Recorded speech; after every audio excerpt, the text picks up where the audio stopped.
Good day, ma'am. This is a group 5 and we'll discuss about the application of forensic chemistry and toxology application relation to the case of the rape.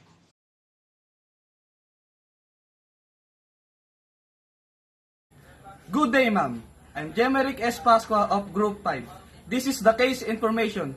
The date of crime was on March 31, 2019. Place, Sampaloc, Manila, and the crime is rape.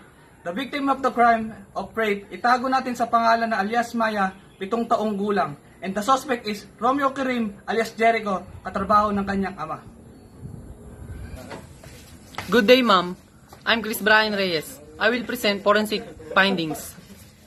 According to the forensic findings and medical legal, the victim was raped because the vaginal tear has laceration wound in the tissue of vagina and can't be caused during sex. Ma'am, kaya po napatunayan na na-rape ang isang bata kasi po yung sa may maselang bahagi po ng ari po niya, may napunit po.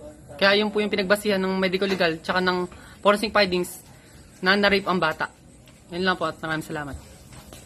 Good day, ma'am. I'm Christian Santos for court decision. The suspect was guilty of the crime of rape. The jury was delivered a guilty beyond reasonable doubt.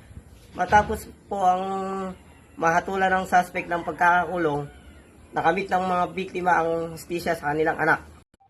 Because of the serious crime that Mr. Kirim has committed, he probably resides now in the New Bilibid prison, whereas his victim Maya should be receiving counseling for the